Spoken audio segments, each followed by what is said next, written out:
اللہ تعالیٰ کی طرف سے ہر وقت ہر لمحے حیات عطائے خواجگی ہوگی اس پر، یعنی حق سبحانہ تعالیٰ کی طرف سے اس پر رحمتوں کی بارش ہوگی۔ وہ بندگی کی ادائیں دو قسم کی ہیں۔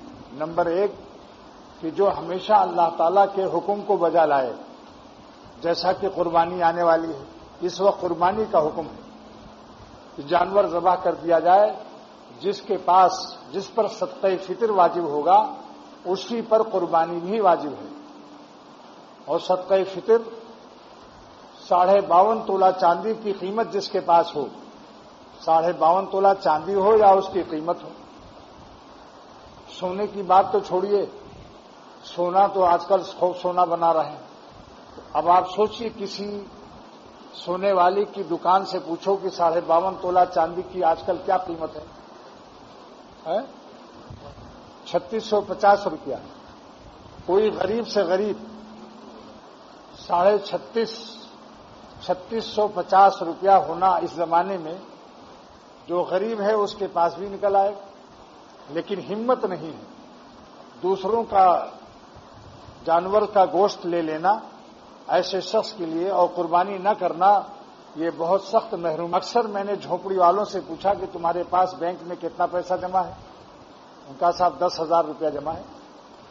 قربانی نہیں، قربانی ہم لوگ غریب لوگ ہیں صاحب، وہ 10,000 رکھا ہوا ہے کسی اور ضروری کام کے لیے۔ اسی لیے برکت اٹھ رہی ہے۔ لڑکیاں ہیں تو ان کو رشتے نہیں مل رہے ہیں، نافرمانی کا سب عذاب ہے۔ لڑکے ہیں تو ان کو لائق بہو نہیں ملتی۔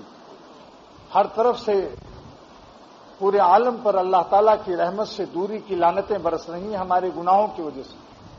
اسی لیے اللہ تعالیٰ نے اپنی ادائے بندگی کی دو قسموں کے ساتھ ہم کو پابند کر دیا، اور یہ پابندی ایک دن کی نہیں ہے، مرتے دم تک۔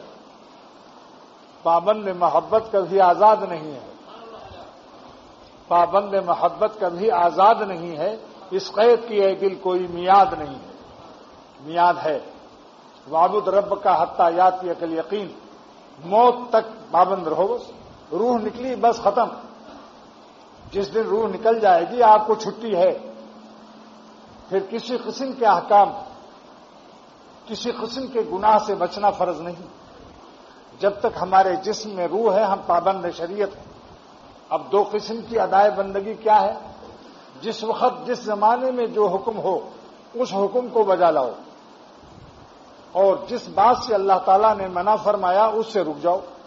جس بات سے اللہ تعالیٰ نے منع فرمایا وہاں اپنی جذبات طبعیت کو مت دیکھو، اپنی طبعی خواہش و جذبات کو مت دیکھو۔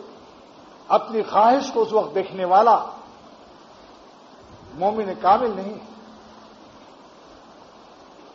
الہ باطل کا غلام ہے۔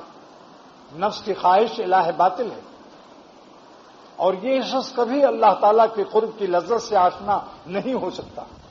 ساری زندگی اس کو خدا تعالیٰ کی نافرمانی کی لعنتوں میں گزرے گی، ایک دن موت بھی آ جائے گی، پھر یہ ظالم موت کے بعد متقی بنے گا؟ موت کے بعد تقوی معتبر ہے؟ اس لیے عرض کرتا ہوں میرے پیارے دوستوں اور دل و جان اللہ پر فدا کرنے کے جذبات رکھنے والوں، جذبات ہیچ ہیں جو مرتب عمل نہ ہو۔ خواجہ صاحب کا شعر ہے رحمت اللہ علیہ کا، جذباتی ہی پہ اپنے نہ مجذوب شاد رہ، جذباتی ہی پہ اپنے نہ مجذوب شاد رہ، جذبات ہیچ ہیں جو مرتب عمل نہ ہو۔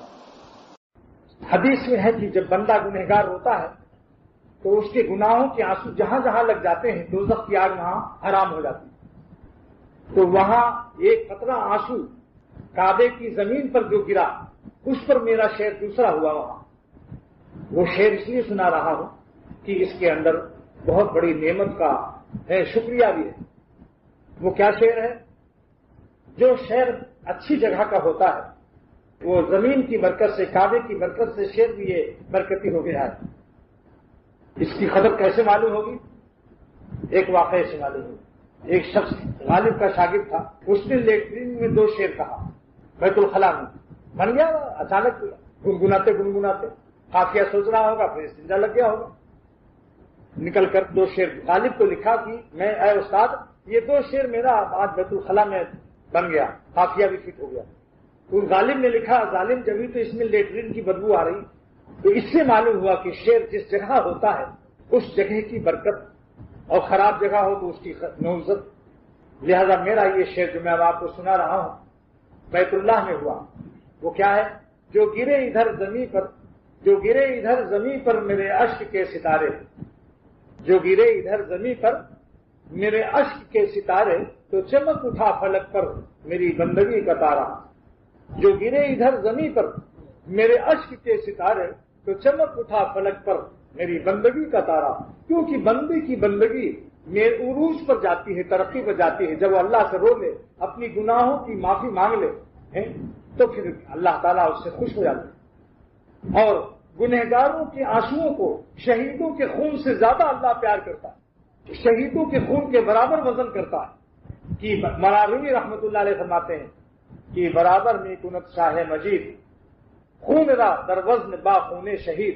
اللہ تعالیٰ گنہگاروں کے آنسو کو شہید کے خون کے برابر وزن کرتے ہیں.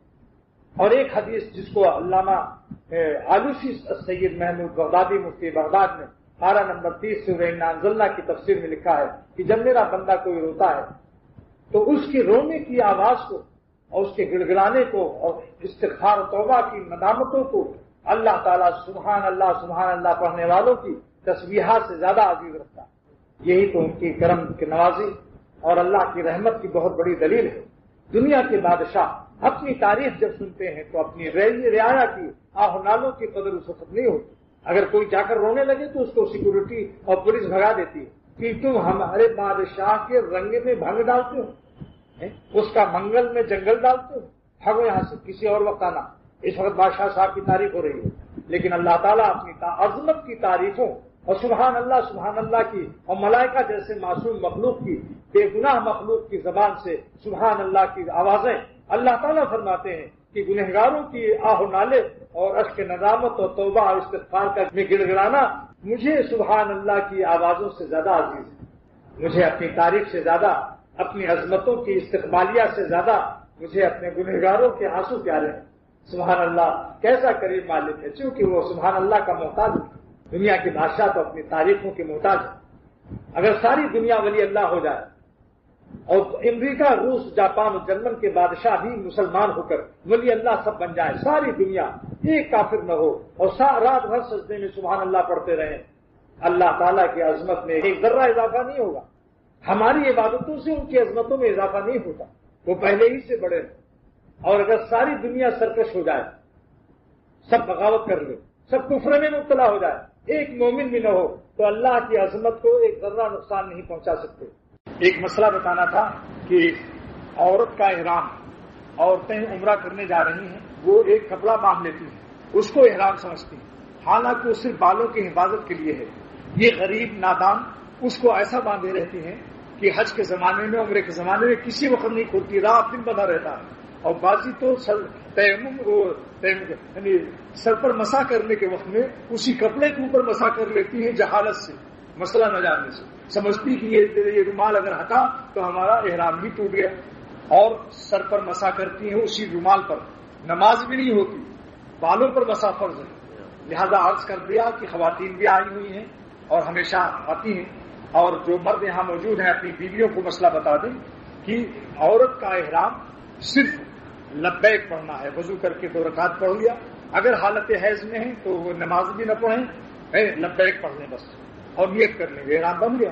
اور جب کعبہ شریف داخل نہ ہو جب تک کہ مہینے سے پاک نہ ہو، مکہ شریف میں کسی مکان میں کرائے پر جیسے لے رہیں، جب ان کا پاکی ہو جائے نہا دھو لیں پھر جائیں کعبہ شریف. لیکن احرام میں یہ جو رومال باندھا جاتا ہے، یہ رومال احرام کا جز نہیں ہے، کسی قسم کا صرف بالوں کی حفاظت کے لیے. وضو جب کریں تو سر پر مسا کریں، رومال کو ہٹا دیں. اپنے خامد کے پاس رات میں جہاں بھی اپنے گھر میں رہیں، کوئی اور نہیں ہے تو اس کو رومال کو ہٹایا جا سکتا ہے. خیمہ لگا دیا، پردہ کر لیا، چاروں طرف سے چادر لگا دی، اب خامخواہ رومال بندھا ہوا ہر وقت. یہ مسئلہ بتانا تھا.